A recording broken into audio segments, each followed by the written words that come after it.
as podcast hosts, we often ask ourselves, how else could we be leveraging our podcast? How can we grow our audience? And how can we be part of innovative initiatives?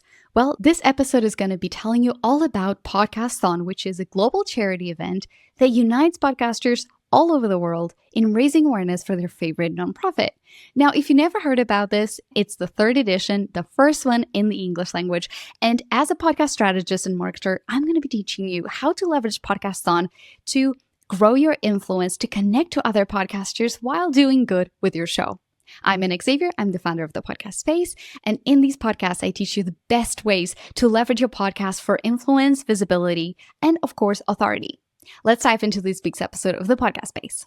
So what is Podcasthon? I first heard about it on May 2024, if I'm not mistaken, at the podcast show where I met one of the co-founders, Jeremie. And he's one of two French entrepreneurs who really want to innovate in what it is, the social enterprise world. And so him, Jeremie, and Yves, Delnatte, they joined forces and they basically created this event back in 2023 where they launched this challenge to French podcasters. The first year they got 400 podcasters to register. The second one, they got 600. And this year, 1,700 podcasters from all around the world are taking part. And what is really neat and different about Podcasthon is that this initiative does not require you to raise funds. So all you got to do is select one nonprofit that is close to your heart, create a podcast episode, and release it on the week of March 15 to the 21st, whatever day fits you best. And so the idea is that it generates this wave of awareness for nonprofits. Think about it like good karma in the podcast industry. And so basically you get to hear all about these amazing nonprofits while you as a podcaster use your skills and your connection to your audience that we know is highly engaged with what you do to bring awareness to nonprofits. And what's neat is that I've worked in the nonprofit world in the digital communications and marketing department. I know that nonprofits struggle with those two main things, which is raising funds and awareness. If you think about it, and you're like me, I don't see myself ever running a marathon or, doing a call-a-thon. I think that's what they're called. So this just leverages what us podcasters already do well, which is creating content. And so in this podcast episode, we're going to be talking about some options, like which formats you can try, some ideas for marketing, and also like what do you actually need to do? Now, when you are doing a podcast that isn't highlighting you, you have to be careful and intentional about how you're framing that because you want to showcase goodwill. And this is true for also like feed swaps, but you want to consider how is the audience going to perceive it? And I feel that there's two types of podcasters. The podcasters who are like, yep, let's cover it. It's whatever, it's my show. I do whatever I want. And the ones that think like, oh, well, if I go down this route, I may be losing listeners, which is kind of true to a point. So following these best practices will ensure that you create content that doesn't fall flat, that gets engagement, but also that opens up a lot of opportunities. Now, let me also share with you a little disclaimer. So when I first heard about Podcasthon, I was like, this is amazing. I definitely want to be involved. I want to support this as much as I can because it aligns with a lot of the values that I have for the podcast space. And so I started being really an advocate for Podcasthon, talking to podcasters about it, spreading the word. And I like this so much that in January of 2025, I actually joined the team of volunteers as head of strategic growth and global audience engagement. So just so you know, I'm more involved with Podcasthon than most people think. So I want to just make sure that that's like something that I'm telling you. Disclaimer. So let's follow some best practices when we're thinking about which nonprofit we're picking. First things first, there's a few different avenues that you can go for, right? So you can think about in your industry. Let's say there's like a women in tech nonprofit and you work in tech and you want to highlight that. That's a great opportunity. It connects to the mission of your podcast or the mission of your business. It makes sense for your listeners. You can also pick a nonprofit that kind of was pivotal in your journey. So whether that was in your current industry or maybe it was in the past. And the first thing that comes to mind, unfortunately, because I feel like that's a story that I hear time and time again.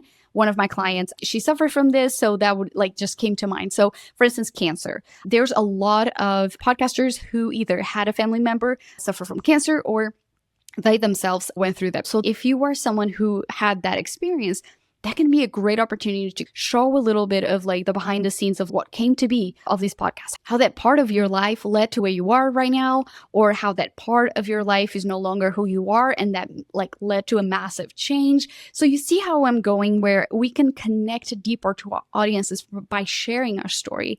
And again, you need to share as much as you feel comfortable doing, but I think that is a great opportunity to connect to our listeners in a way that is kind of like beyond our expertise. And we know I've created a podcast episode about this where people only come to us for two reasons, and those are because they want to have company, right? They want to be entertained, or they want to be educated. And so when we're thinking about like expertise, it's also so much about who we are as a person and the stories that we tell. And so just basically tell them why they should care. It's just as simple as this. And then something that is important to consider as well, it should not sound like an ad. It shouldn't be like something that is incredibly different from the type of content that you create. So from the introduction, right, so how you frame that episode to all the way to the call to action at the end, it needs to be consistent. And this is where the format is interesting. It can be a solo podcast episode where you're just sharing your journey. It can be an interview with a founder, a co-founder, team members, volunteers, or even beneficiaries. So there's a lot of freedom. And this is where, like, even if maybe you want to experiment with a different concept, more like maybe narrative podcasting or some storytelling that incorporates music, like you can definitely do something different. And so something else that you can incorporate, like a segment within the episode, if you're someone who wants to keep their content strategy, or maybe you have like an episode that actually needs to come out that week, you know, is part of your overall marketing strategy. And if that needs to come out, release it as a bonus episode. So you have that flexibility. One format that is not necessarily like best practice, because Podcasthon wants to have new, fresh content. But if you have a podcast interview that you did and that you can kind of repackage it, maybe find some data that is updated, or maybe create a small segment and it's a teaser. But basically just frame that as, I'm taking part on Podcasthon. This is what Podcasthon is, and I want to raise awareness for this nonprofit. So I want you to think about not only how you're starting that story, what format you pick to depict that story, to share that story. And then at the end of the episode, the call to action.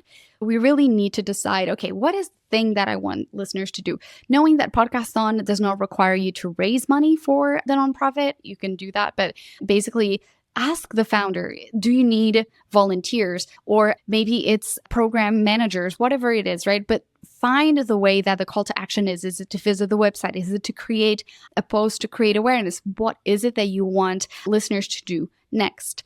And then one last thing that I want you to think about is, how can you really leverage these episodes? I find that some of these episodes, sometimes we get a little blocked on how to promote it. And so as Podcasthon happens on the week of 15 to the 21st of March, it gives you the whole year, or at least like since the beginning of the year, to plan and decide how you want to frame this. Do you want to ask your audience to get involved? Ask them like, hey, I'm looking to promote a nonprofit and highlight a nonprofit. What are your favorites, right? So you can even like put that on the audience side, and part of that decision, you can say, hey, I'm going to be doing this. Did you know about this part of my life? You can open the conversation way before the episode is actually published. Now, March is one of the 4 months when podcast audiences are more prone to listening to new shows. So that's January, March, July, and October. What that means is that being part of an initiative that includes a lot of promotion for a week, there's a lot of buzz. You register your profile, you share the nonprofit that you're going to be covering, and then eventually, like, you publish the episode. There's so much buzz going on. The website is visited by thousands of people. And then we have social media. There's a lot of content that has been created. Especially this past week, it's been insane. The first 2 days, we had hundreds of posts constantly. So what that means is that there's this exposure to these new audience. So you really have a chance to think about how you want to frame your brand, how you want to frame your podcast to new audiences. You can collaborate with other podcasters. There's just so much freedom. You can really expand on your impact using that one episode. You can become someone's favorite podcaster from taking part in a global initiative like this. And so Podcasthon can be a great initiative, not only to find new audiences through Podcasthon's main channels and website, but also the nonprofit that you're covering. discovering. They become aware of your expertise, especially if you're someone who is looking for instance, to work with a specific nonprofit. That can be your way in to leverage your authority, leverage your expertise, and build that connection with the decision makers of the nonprofit. So just to recap, a few key facts about Podcasthon. Podcasthon.org is a website where you register, you pick a charity, and then record a podcast episode and promote that podcast episode that is released between the week of March 15th to the 21st. It happens every year. The first 2 editions were in French. This third is the first time that we're doing it in English, which is super exciting. We had over 1,700 podcasters registered. So I invite you to consider visiting podcasthon.org to select your nonprofit so that you can take part in next year's edition. And you can really be part of a great initiative that is highlighting how to do good with your show, how you can leverage your storytelling skills and your incredibly engaged audience to do good by doing something that you are already amazing at.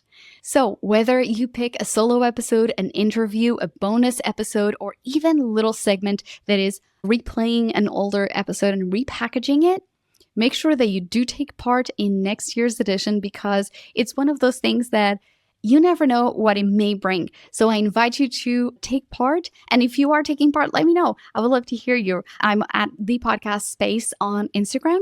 And until then, keep creating imperfect content that moves you forward. I'll see you in the next episode.